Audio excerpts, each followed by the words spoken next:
Tentara Israel berpangkat sersan terbunuh saat menyerbu Camp Nur Shams di Tulkarem. Diketahui pengangkut personil bersenjata atau APC Zionis itu meledak akibat jebakan yang dipasang oleh Brigade Al-Quds dari Batalion Tulkarem.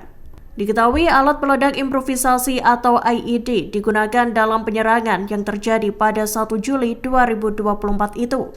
Dikutip dari Tribun News, seorang sersan cadangan terbunuh, sementara seorang perwira terluka parah.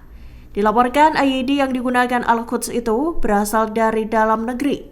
Senjata itu dibuat menggunakan puluhan kilogram bahan peledak dan ditanam di ujung jalan. Diberitakan media Israel, IDF dikirim untuk memeriksa jalan setapak dan menjinakkan bom yang mungkin ditanam di sepanjang jalan itu.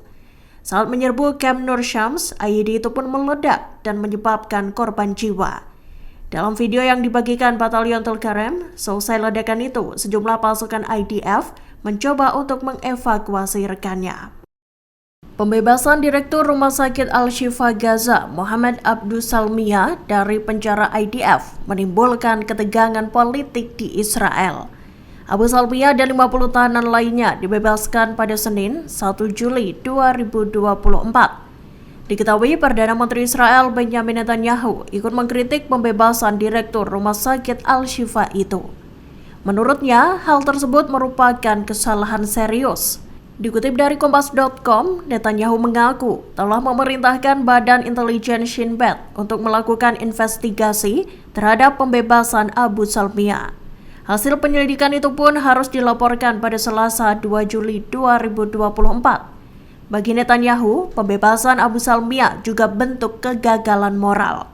Pasalnya, ia menilai Direktur Rumah Sakit Al-Shifa itu sebagai sosok yang bertanggung jawab atas pembunuhan dan penahanan sandera Israel. Netanyahu menyebut keputusan pembebasan sandera khususnya Abu Salmiah diambil tanpa sepengetahuan eselon politik.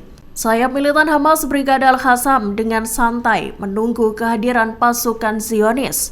Mereka bahkan asyik bermain ayunan sembari menunggu momen untuk menyerang para serdadu Israel.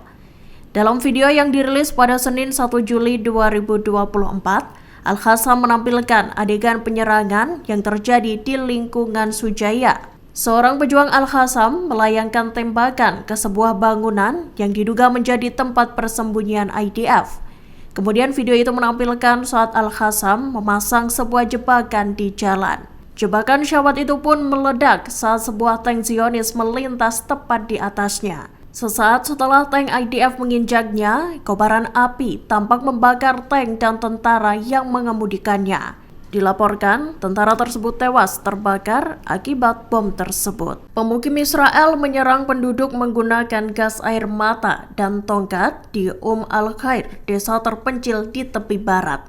Penyerangan itu terjadi pada Senin 1 Juli 2024. Akibatnya, 6 orang pun dilarikan ke rumah sakit.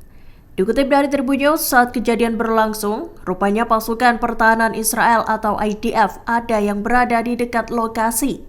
Namun mereka hanya mematung dan menyaksikan aksi sadis itu tanpa membantu korban. Warga desa mengatakan para pemukim dari Post Road Farms menembakkan gas air mata ke arah warga. Mereka juga menggunakan tongkat untuk menyerang seorang pria. 2 peluru tajam juga ditembakkan oleh pemimpin pos Israel Shimon Atiyah ke daerah tersebut.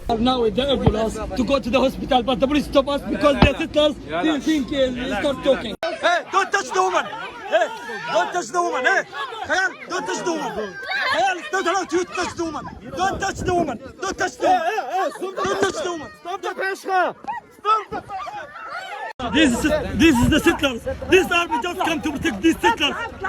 Pasukan pertahanan Israel alias IDF kini tengah dilanda krisis tentara. Menteri Pertahanan Israel Yoav Gallant mengumumkan pada Senin 1 Juli 2024 bahwa IDF sangat membutuhkan tambahan pasukan. Ia menyebut tentara Israel memerlukan 10.000 prajurit tambahan di tengah perang yang berlangsung di jalur Gaza. Dikutip dari Palestine Chronicles, Gallant menyebut tentara dapat merekrut 4.600 prajurit dari laki-laki ultra-ortodoks. Hal tersebut menyusul adanya keputusan Mahkamah Agung Israel pada pekan lalu. Diketahui Mahkamah Agung Israel menyatakan bahwa kaum Yunani ultra-ortodoks harus tunduk pada wajib militer. Adanya krisis tentara ini merupakan imbas dari pengunduran diri perwira IDF.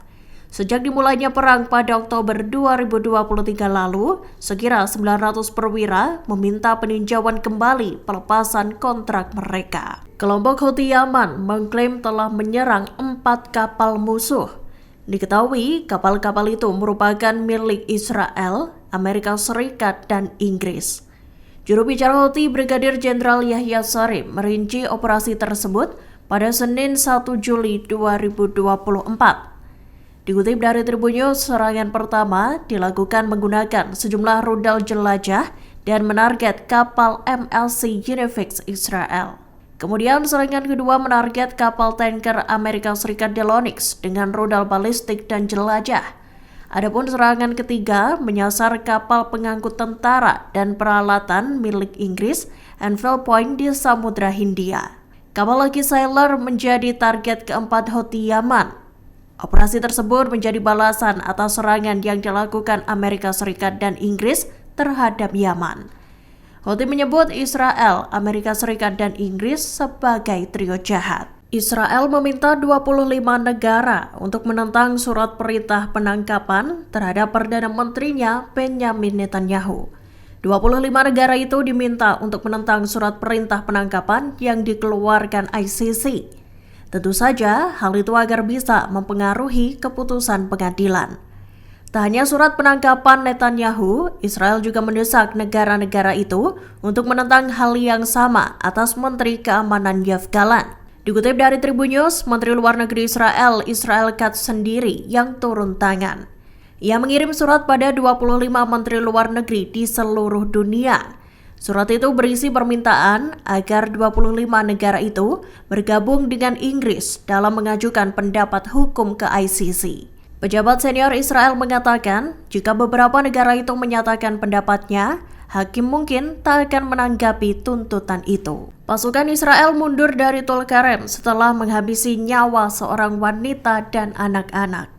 Para serdadu Zionis itu angkat kaki dari Camp Nur Shams setelah serangan yang dilakukan.